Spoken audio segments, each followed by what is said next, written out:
Krishna, Radhe Radhe. Welcome to my channel. तो जी कैसे हो आप सभी लोग। उम्मीद करती हूँ कि राधे कृष्ण जी की कृपा से आप सभी लोग अच्छे होंगे और स्वस्थ होंगे। तो जी आज की वीडियो में हम जानेंगे इंदिरा एकादशी व्रत की पूजन विधि और इंदिरा एकादशी व्रत की कथा। तो सबसे पहले हम इंदिरा एकादशी व्रत की पूजन विधि जान लेते हैं। इंदिरा एकादशी जो कि पितृपक्ष में आती है, जो कि 15-16 दिन के जो पितृपक्ष चलते हैं, इन दिनों इंदिरा एकादशी आती है। तो इसका बहुत ही अधिक महत्व रह जाता है। इंदिरा एकादशी का व्रत आप श्रद्धा और प्रेम और भक्ति मन से करेंगे तो आप अपने जो इंदिरा एकादशी के फल, जो व्रत का फल है, वो अपने पितरों को आप समर्पित कर दीजिए, जिससे कि आपके पितरों को मोक्ष और शांति की प्राप्ति होगी। तो इंदिरा एकादशी का व्रत आप लोग जरूर कीजिए। और इंदिरा एकादशी के व्रत की पूजन विधि अब हम जान लेते हैं। तो जी इंदिरा एकादशी के दिन आपको शालिग्राम जी की पूजन करना है। और इंदिरा एकादशी के एक दिन पूर्व दशमी तिथि को आपको सूर्य अस्त से पहले पहले भोजन कर लेना है।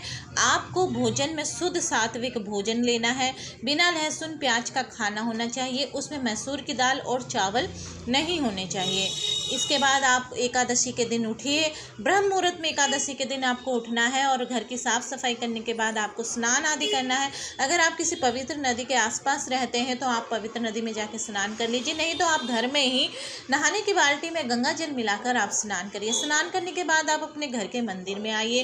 घर के मंदिर की अच्छे से साफ़ सफाई करिए। फिर वहाँ पर आप पीले रंग का वस्त्र बिछाइए। अगर आप अलग से पटरा बिछाना चाहती तो अलग से पटरा लगाकर उसमें पीले रंग का वस्त्र बिछाकर, अगर आपके घर में भगवान श्री हरि विष्णु जी की कोई मूर्ति या फोटो आदि है, वहाँ पर आप उन्हें विराजमान कर दीजिए।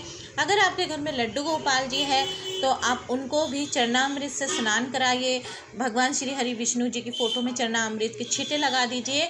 और फिर आप उनको स्नान कराने के बाद उन्हें पीले रंग के वस्त्र धारण करवाइए, पीले रंग के पुष्प चढ़ाइए, पीले रंग की माला चढ़ाइए और खुद भी आप पीले रंग के वस्त्र ही धारण करिए। फिर इसके बाद आप वहाँ पर जोत बाती आदि जलाइए। फिर उसके बाद आपको जोत जलाने के बाद आपको वहाँ पर व्रत का संकल्प लेना है। व्रत का संकल्प आप जरूर लीजिए। व्रत का संकल्प लेने से आपको व्रत करने में शक्ति मिलती है। आप बिना किसी विघ्न बाधा के आपका व्रत पूर्ण होता है। फिर इसके बाद आपको वहाँ पे कथा पढ़नी है। एकादशी व्रत की कथा पढ़नी है। कथा पढ़ने के बाद आपको आरती करनी है। फिर उसके बाद आपको जब भी समय मिले तो आप वहाँ पर एकादशी के दिन आपको पूरा दिन जितना भी हो सके माला जाप करिए। जितना आप रोज करती है उससे ज़्यादा माला जाप कीजिए।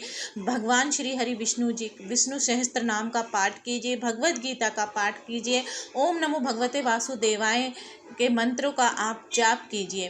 फिर इसके बाद आपको शाम को भी आरती करनी है। फिर इसके बाद एकादशी के दिन रात्रि जागरण का नियम होता है। तो अगर आप पूरी रात्रि जागरण नहीं कर सकते तो कम से कम 12 बजे तक भगवान श्री हरि विष्णु जी के नामों का जाप कीजिए, भगवद गीता का पाठ कीजिए, भजन कीर्तन आप करिए। फिर उसके बाद द्वादशी के दिन आपको अपने व्रत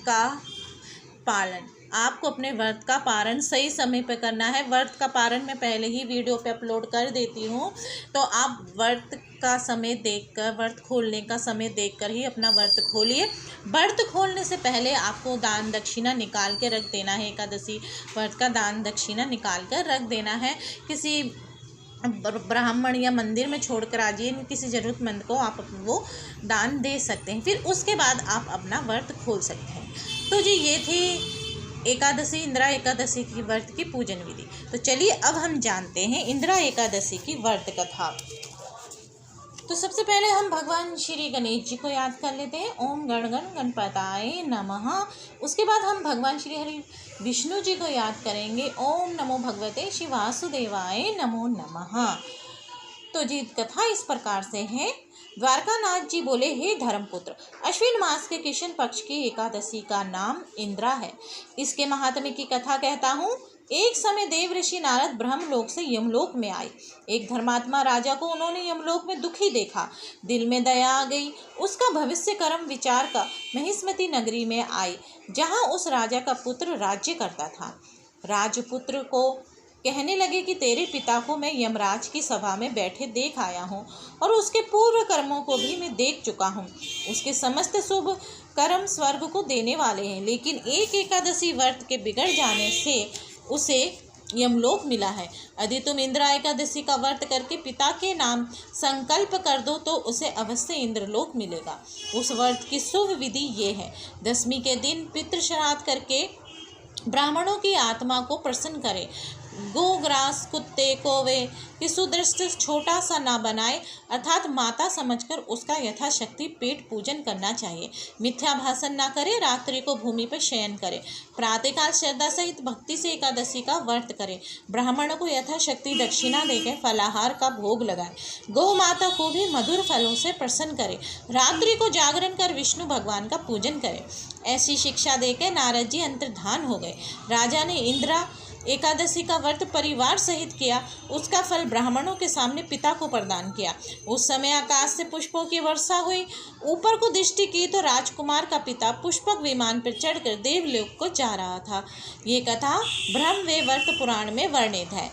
इस दिन आपको तिल और गुड़ का सागर होता है लेने के लिए। इसमें तिल गुड़ से बने पदार्थ, दूध, फल, मेवा आदि का भी आप सेवन कर सकते हैं। तो जी आज की वीडियो में बस इतना ही। अगर आपको वीडियो अच्छी लगे तो वीडियो को लाइक एंड शेयर करना ना भूलें। हरे कृष्णा, राधे राधे।